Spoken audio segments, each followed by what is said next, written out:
Batman. Few names in pop culture come with the same gravity. He's endured decades of reinvention, every era projecting his anxieties, aesthetics, and obsessions onto Gotham's Dark Knight. But right now we are at a strange crossroads.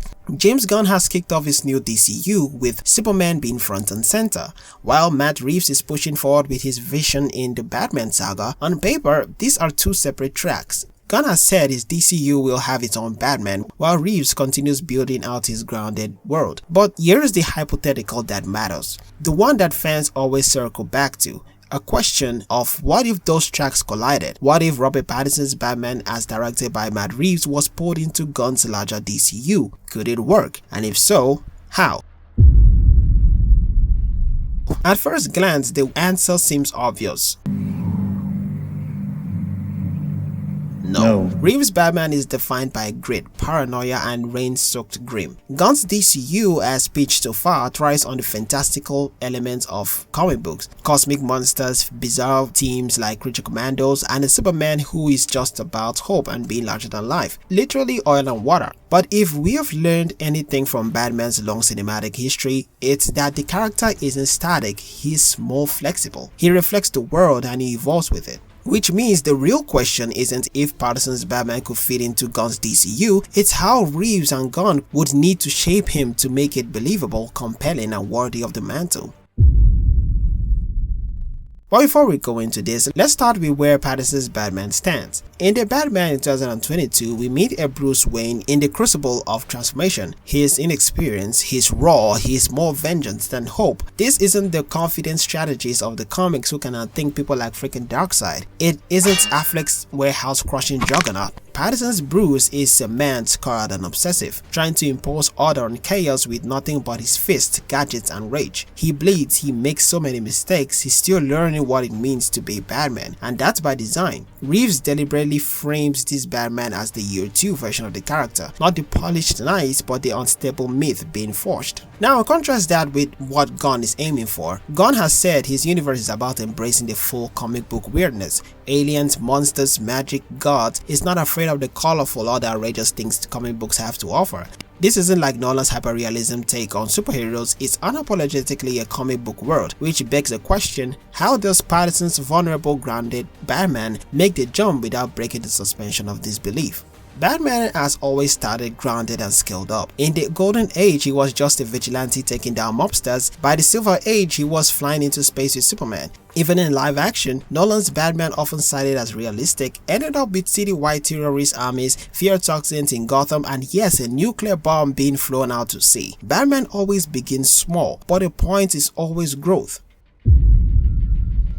So imagine this. Reeves continues his trilogy as planned in Part 2. He deepens the detective noir and expands Batman's rogues gallery. Part 3 ages him up, gives him scars, wisdom, and a reputation that terrifies criminals. By the time Reeves closes his story, you're no longer dealing with the Batman of year 2, you're dealing with a veteran, a Batman who has been in the shadows for a very long time. That's the Batman who could possibly step into Gunn's DCU. Because evolution makes it believable. We as the audience have watched him grow from a paranoid recluse into the legend who can stand beside people like the Justice League. There's also precedent in the way audiences engage with multiple versions of heroes. Marvel proved people can juggle tonal shifts. Think about Spider-Man. Tobey Maguire's Spider-Man was this earnest melodrama, and argues Spider-Man was angsty and stylized. Tom Holland's leaned into this youthful comedy and MCU synergy. All different, all embraced. Then No Way Home merged them and it worked because precisely audiences have lived through their arcs. Likewise, DC fans have accepted wildly different Batman within short spans. Bell ended in 2012, Affleck debuted in 2016, Pattinson arrived in 2022, no one batted an eye. The hunger for Batman on screen is endless, which means Reeves' Batman doesn't have to be the Batman forever. But if he were to transition into Gunn's DCU, the audiences would follow, as long as the storytelling earns it. That brings us to a crucial point. What does it mean to earn it?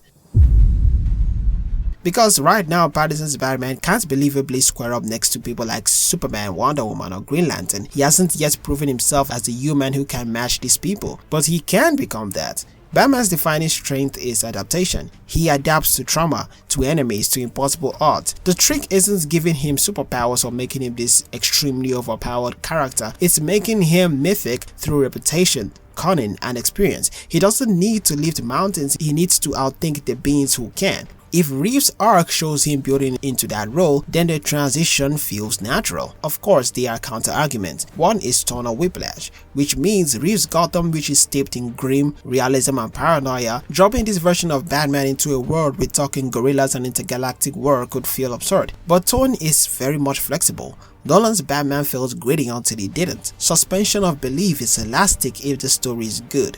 But here's the irony, Reeves Batman Part 2 is set to film the same year Gunn's Superman Man of Tomorrow sequel is filming, which means timeline-wise the Batman question will only get louder. If Gunn doesn't announce his own Batman soon, the temptation to merge Reeves' version into the DCU will only grow. And maybe that's the real meat of the discussion. It isn't about whether Reeves' Batman should join the DCU, it's about what happens if Warner Bros. Forces the issue, if timeline collides, if fans demand synergy, if Gunn has no choice but to fold Pattinson into the mix. In that case, the path forward will be clear. You time skip the character, you evolve, you let Reeves finish his trilogy on the Batman, and then you bring in this seasoned version of the character who has earned his place. You don't force year 2 Batman into cosmic battles, you give us year 10 Batman, the scarred veteran who can stand shoulder to shoulder with the Justice League.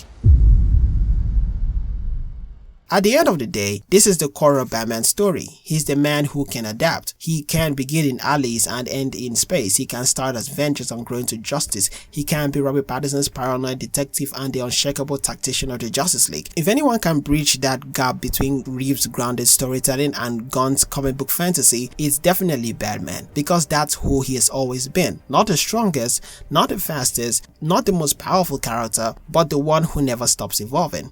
So could Pattinson's Batman work in James Gunn's DCU? Absolutely, but only if we let him grow. Only if we give him the space to evolve from the hunted rookie of the Batman into the legend who commands fear, respect, and awe. Batman doesn't need to be rewritten to fit the DCU, he just needs to be allowed to become who he was always destined to be. But opinions are opinions, let me know yours in the comments. Would you like Robert Pattinson's Batman in James Gunn's DCU or nah? And while you're at it, if you enjoyed this video in any way, you could also drop a like and subscribe so you don't miss any future uploads or just to help grow the channel. But until next time, I'm out.